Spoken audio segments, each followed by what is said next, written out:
This video is educational and information purpose only. आप सबको जिसका इंतजार था पोस्ट ऑफिस की वैकेंसीज जीडीएस जिसे हम ग्रामीण डाक सेवक कहते हैं उसका ऑफिशियल नोटिफिकेशन भी आ चुका है और अप्लाई का लिंक भी एक्टिवेट हो चुका है गवर्नमेंट की ऑफिशियल वेबसाइट पर। जी हाँ, पूरा आपको समझाऊंगा अपनी कंप्यूटर स्क्रीन पर ले जाकर कैसे वन टाइम रजिस्ट्रेशन करना है, उसमें किस तरह से फॉर्म आपको अप्लाई करना है, क्या उसका पूरा प्रोसेस है, क्या ऑफिशियल नोटिफिकेशन है, उसमें क्या क्या डिटेल्स दी गई हैं, complete information. This video is made for education purpose only, जिसमें आपको सारी जानकारी देंगे भारत सरकार के अंतर्गत आने वाले पोस्ट ऑफिस की तरफ से आने वाली वैकेंसीज, जो लगभग 25 से 26 हज़ार वैकेंसीज आई हैं उनके बारे में। तो जो बच्चे फॉर्म भरना चाहते हैं वो A to Z ध्यान से समझ लेना, ध्यान से चीज़ें समझ लेना क्या क्या करना है ताकि गलती ना करो।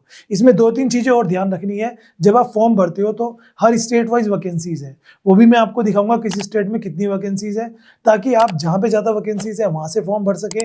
एंड वन मोर थिंग कि जिस स्टेट से आप अप्लाई कर रहे हो वहाँ की लोकल लैंग्वेज भी आपको आनी चाहिए। अगर आपने नहीं आई और कल को जब उसका टेस्ट होगा और आप नहीं बोल पाए या लिख पाए तो आप आउट हो सकते हो।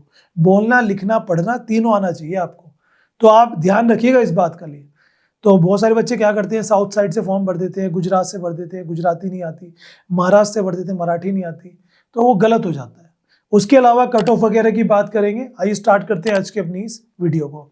आप सभी को पता होगा post office, India post office, जहां पर वेरियस पोस्ट पर वैकेंसी चाहे वो जीडीएस है, ब्रांच पोस्ट मास्टर है, असिस्टेंट ब्रांच पोस्ट मास्टर है, उनकी वैकेंसीज हर साल जनवरी में आती है। इस साल भी आ चुकी है। कुछ लोग उसके बारे में फेक बातें कर रहे थे, आ गई आई तब थी नहीं, अब आई है। आइए मैं आपको ऑफिशियल नोटिफिकेशन पे लेके चलता हूँ। देखिए दोस्तों, यहाँ पर आपके सामने ऑफिशियल नोटिफिकेशन मैंने एक्टिवेट कर दिया है। स्क्रीन पर आप देख सकते हैं, ये आ गया भारत सरकार संचार मंत्रालय, डिपार्टमेंट ऑफ पोस्ट, यहाँ पे आपके सामने। अब इसमें हम यहाँ पे देखो, यहाँ पे तीनों पोस्ट है इसमें, branch post master, assistant branch post master और डाक सेवक। ऑफिशियल वेबसाइट ये है आपकी, जो मैं आपको अभी दिखाऊंगा ले जाकर कैसे फॉर्म भरना है। डेट की बात कर लेते हैं, 31 तारीख को फॉर्म एक्टिवेट हो चुके हैं, 14 फरवरी इसकी लास्ट डेट है, शाम 5 बजे। उसके अलावा ये तो वन टाइम रजिस्ट्रेशन की डेट है। तो 2 तारीख, आज 1 तारीख है जब मैं वीडियो शूट कर रहा हूँ, आज आप देख रहे होंगे 2 तारीख के बाद। तो जब आप ये वीडियो देख रहे हो, आप वन टाइम रजिस्ट्रेशन जो एक बार ही होता है वो भी कर सकते हो, और अपनी एप्लीकेशन सबमिट जिसमें डिटेल्स वगैरह रहती हैं और फीस पे करना रहता है वो भी कर सकते हो। फीस की अगर मैं बात करूँ तो 100 रुपये यहाँ पर फीस है, कोई ज़्यादा फीस नहीं है। इसमें करेक्शन वगैरह की भी डेट आपको दे रखी है, वो भी आप ध्यान से देख लीजिएगा।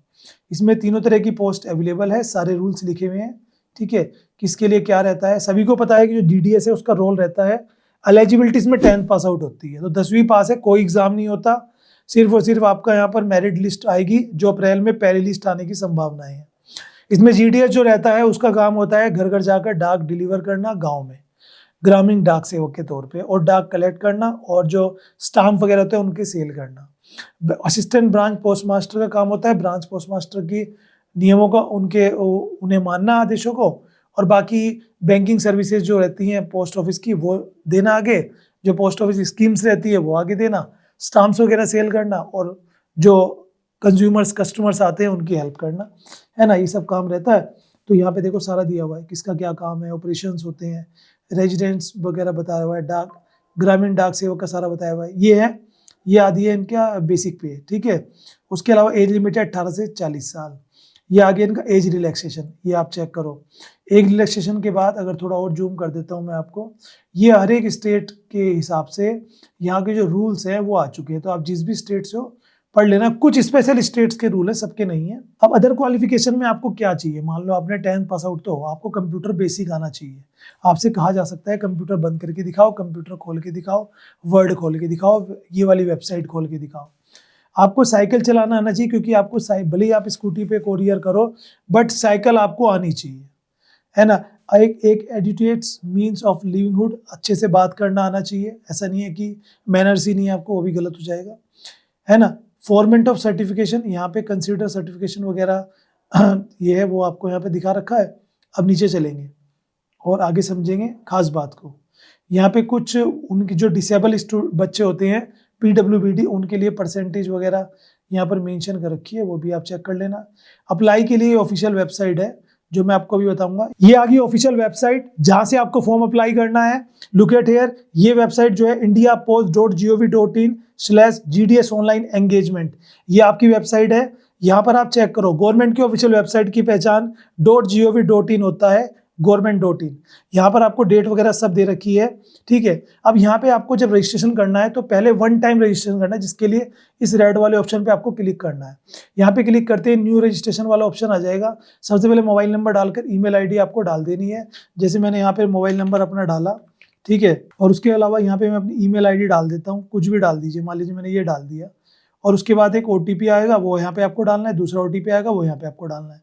उसके बाद आप नेक्स्ट पेज पे जाएंगे तो वहाँ पर आपका जो है और डिटेल्स डालेंगे। उसके बाद आपका वन टाइम रजिस्ट्रेशन कंप्लीट हो जाएगा।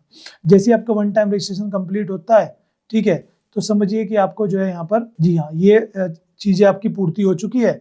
अब आपको फॉर्म फिलिंग कर देना है आराम से जाकर, कोई दिक्कत नहीं है, ठीक है।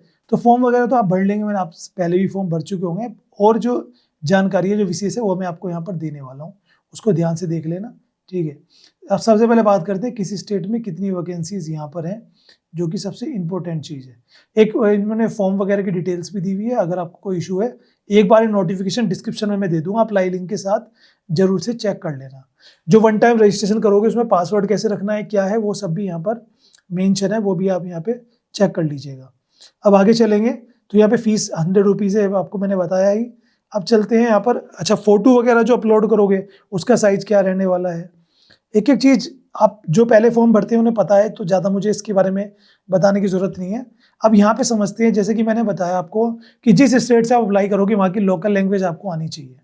भाई बड़ा चांस है यहाँ पर कि आपको एग्ज़ाम कोई नहीं देना, सिर्फ फॉर्म भरना है, और उसके बाद आपको लगता है कि मेरिट में अगर आपका नाम आया तो आपको जॉब मिल गई, सैलरी भी पहले से बढ़ चुकी है।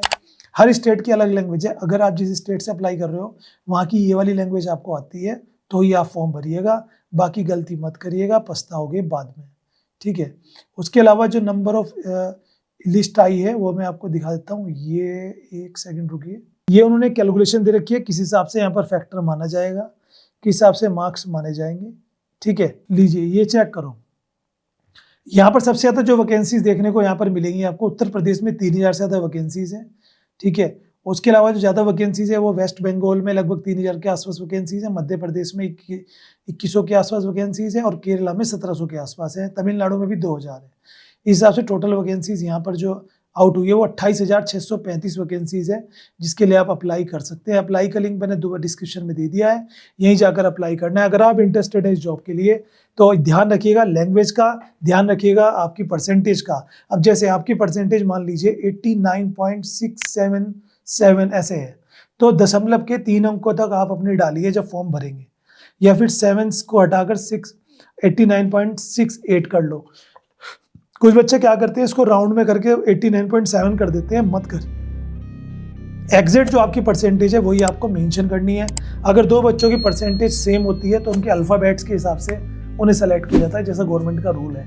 बाकी इन्फॉर्मेशन के लिए डिस्क्रिप्शन में विजिट कर लो, और जो इंटरेस्टेड है वो जाकर अप्लाई कर लो।